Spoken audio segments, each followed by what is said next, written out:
안녕하세요, 공선생입니다. 일전에 제가 부동산 세금, 완화 퍼즐, 취득세 하나 남았다라는 주제로 영상을 하나 올려드렸습니다. 고기도 먹어본 사람이 먹을 줄 알고 부동산으로 돈을 벌어본 사람이 또 버는 것이라는 표현이 취득세 중과 완화로 더욱더 명확해졌습니다. 먼저 구독, 좋아요, 알림 설정하시고 계속해서 영상 시청 바랍니다. 정권별 서울의 아파트 시세 및 지표를 알아보면 이명박 정부 때는 임기 초에 5억 7천만 원이었고 임기 말에는 5억 2,600만 원으로 지표상 8%가 하락하였고, 박근혜 정부 때에는 임기 초에 5억 2,600만 원에서 6억 5,600만 원으로 25%가 상승하였습니다. 또한 문재인 정부 때는 6억 5,600만 원에서 시작하여 10억 3,900만 원으로 58%라는 급등의 지표를 보여왔습니다. 현 정부는 금리 인상의 부분이 크게 작용한 것도 있겠지만 과거 스마트폰이 2G, 3G의 핸드폰에서 5G의 속도로 변화된 것처럼 규제 완화의 속도 또한 아주 빠르게 변화하고 있습니다. 부동산 규제는 단계적으로 풀었다 조였다가 합니다. 거래 규제 정책으로 취득세를 먼저 묶고 보유세를 묶은 다음 최종적으로는 양도세를 묶습니다. 규제를 풀 때는 양도세를 먼저 풀고 종부세 등의 보유세를 푼 다음 지금처럼 최종적으로 취득세 완화 카드를 꺼내는 법입니다. 대출 규제 완화 카드도 이제 DSR만 남았는데 이것도 얼마 남지 않았습니다. 이것까지 해제되면 부동산 정책은 이명박 정부의 최종 상태까지 1년이 채 안 된 상태가 될 것이고, 서울과 경기도, 내곡까지도 해제될 날이 역시 얼마 남지 않았다는 것을 의미합니다. 박근혜 정부 때는 서울 아파트 지표가 25%가 올랐다고 했습니다. 빚내서 집사자의 초이노믹스의 여파이기도 하고, 탄핵 국면으로 들어가는 그 시점에서 차기 정부에서 정권 교체가 될 것이 확실시 되었기에 그 꼬리가 올라갔던 것입니다. 지금 정부는 2배속, 3배속으로 돌아가고 있고 지지율 역시 30%에서 횡보하고 있는 상황에서 내년 총선의 결과에 따라 박근혜 정부로 부동산 분위기가 이어질지 아니면 이명박 정부의 상황으로 갈지는 지켜봐야 할 것으로 판단됩니다. 아직까지는 내년 초 금리 인상이 한두 차례 예고되어 있고, 총선까지 금리 인상에서 금리 하락으로 꼬리가 꺾인다면 총선 결과에 따라 부동산 시장의 분위기는 지각 변동이 있어 보입니다. 세종시에 대해 공부를 하러 오신 분들이 가장 먼저 던지는 질문은 세종시의 번화가가 어디냐고 이야기를 합니다. 밤늦게까지 불이 꺼지지 않는 상가의 번화가이냐, 밑도 끝도 없는 질문인데 세종시 상가의 번화가는 나성동입니다. 물론 나성동 주상복합 아파트인 리더스폴의 나리째마을 1, 2단지의 경우는 지금 세종시에서 가장 비싸게 나오는 아파트이고 비과세 2년의 기간 충족이 안 되었기에 비교 대상이 아님에 따라 나리째마을 주상복합 아파트를 제외하면 그나마 세종시의 번화가 아파트는 신축과 BRT를 끼고 학군과 상업시설의 접근성이 용이한 세롬동과 다정동이라고 봅니다. 나성동과의 BRT 도로를 사이로 세롬동과 다정동이 입지해 있는데 굳이 세롬동과 다정동을 비교해 보자면 백화점 부지와 먹자골목, P1에서 P5까지 이어지는 어반 아트리움, 국세청 인접 먹자상고까지 접하는 면이 넓은 세롬동이 더 번화가 아파트라는 것을 알 수 있습니다. 다정동은 BRT 아파트가 가온마을 8단지, 10단지, 11단지, 12단지 4개밖에 없고, 세롬동은 새뜸마을 9단지, 10단지, 11단지, 12단지, 13단지, 14단지까지 6개 단지나 됩니다. 세대수 차이도 2배 이상 차이가 나기 때문에 세롬동 아파트 평균값이 더 높다고 볼 수 있고, BRT 및 1번 국도 우회도로의 접근성이나 동마다 갖춰진 상권 역시 세롬동이 더 뛰어나다고 볼 수 있습니다. 생활권 아파트 단지의 모습도 비슷하게 설계되어 있어서 쌍둥이 생활권이라고 볼 수도 있습니다. BRT 아파트에 접한 아파트 평당 가격은 아직까지 세롬동이 조금 더 비싸다고 볼 수 있습니다. 그렇다고 다정동이 결코 싼 동네가 아닌 아주 비싼 동네입니다. 오늘은 이 생활권 북측의 아파트에서 BRT에 걸친 다정동 가온마을 12단지를 다녀와 보았습니다. 다정동 하이스트 아파트라고 하는데 포스코 건설과 금호건설, 계룡건설이 컨소시엄으로 시공한 아파트로 세대수는 765세대이고 25평이 278세대, 34평은 319세대, 39평은 163세대로 34평이 주력인 아파트라고 볼 수 있습니다. 최근 3개월에 25평 실매매가는 11층이 4억 7,300만원이고 5층이 4억 5천만원에 거래가 되었습니다. 현재는 5억에서 8억까지 매물 호가 분포가 되어 있습니다. 34평의 경우를 보면 최근 3개월 실매매가는 10월에 2층이 A타입 4베이가 6억 2천만원과 B타입 2베이가 5억 9천만원에 거래가 되었고 11월에는 A타입 4베이 8층이 7억 3천만원, D타입 2베이 5층이 7억 2천만원에 거래가 되었습니다. 현재는 7억에서 9억 9천만원까지 매물 호가 분포를 보입니다. 39평과 42평은 아무래도 금액대가 무겁기 때문에 거래는 없습니다. 현재 상황에서 가온마을 12단지의 금매 상황은 34평의 경우 7억 이하로 내놓을 이유가 없어 보이고 직전 실거래가에서 1, 2천만원 빠진 상황이 금매가 되어질 것으로 보입니다. 금리가 올라서 못 버텼던 사람들은 팔기도 했고 일부러 경매로 넘긴 사람도 있고 원금의 일부를 상환하거나 고정금리로 전환시켜 나름대로의 몇 년은 버틸 수 있는 조치를 해놨기 때문이죠. 또한 BRT 축선의 아파트와 BRT로부터 1km 떨어져 있는 아파트와의 가격 차이는 대략 1억 정도 차이가 납니다. 그렇다면 가온마을 1, 2, 3단지 34평의 금액은 곧 6억 정도에서 생각해야 한다는 것인데 가온마을 1단지 힐스테이트 34평의 아파트가 12월 3일에 14층이 5억 9,800만원에 거래되었고 가온마을 3단지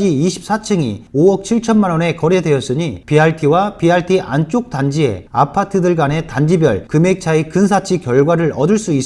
전국이 거래가 안 되니 세종시도 거래가 안 될 거라는 선입견이 많이 있습니다. 지금 세종시는 어느 때와 다르게 급매물에 대해서만큼은 시장 거래가 활발한 편입니다. 규제 지역도 해제되었겠다. 다주택자 취득세 완화 카드까지 완성되었겠다. 하나로는 조금은 불안함을 느끼는 사람들, 훗날 자녀들의 근로소득으로는 내 집 마련이 택도 없을 것으로 예상하고 미리 준비하는 사람들, 노후 자금으로 대비하는 사람들 등 유형이 각양각색입니다. 사실 박근혜 정부 초기 세종시 천마을 7단지 34평을 3억에 집을 산다라고 하면 정신 나갔다고 말을 했었습니다. 그때 미친놈 소리를 들으면서 집을 사놨어야 하는 게 지금의 결과론적인 상황으로 신의 한 수가 되었을 것입니다. 그 집을 시드머니로 삼아서 갈아타고 또 갈아타고를 반복하였던 사람은 지금은 꽤나 괜찮은 수익을 거두었겠죠. 지금은 패턴을 바꿔야 합니다. 세종시는 아직도 10년가량 더 개발이 되어야 하고 정주 여건이 잘 갖춰진 구도심으로의 자리를 잡아가고 있는 현재이기에 등급이 좋은 지역, 등급이 좋은 단지 등으로 선점을 하고 있어야 합니다. 가온마을 12단지의 경우는 우수한 입지에 우수한 단지이기에 올라도 빨리 반응하고 더 많이 오르게 됩니다. 훗날 시세 차익의 달성의 시간이 오면 돈 안 들이고 더 상급지로 가든지 아니면 넓은 평수로 가든지 아니면 하급지로 가서 노후 자금 및 현금을 확보하든지 등의 여러 가지의 전략적 분석을 지금부터 고민해야 합니다. 금매를 사고 싶은 사람은 어느 누구나 똑같은 심정입니다. 그 금매가 지금이 금매인지 몰라서 머뭇거리는 것입니다. 사고 싶은 단지에 대한 생각했던 가격에 대한 선택이고 유능한 부동산 전문가를 만나는 것도 하나의 선택입니다. 움직이시고 발품을 팔아보시기 바랍니다. BRT 초근접의 신축 아파트 다정동 하이스트 가온마을 12단지에 오늘 준비한 영상은 여기까지입니다. 구독, 좋아요, 알림 설정은 꼭 하셔서 공선생을 통해 부동산 정보 잘 받아보시기 바라고 다음 영상도 잘 준비하겠습니다. 감사합니다.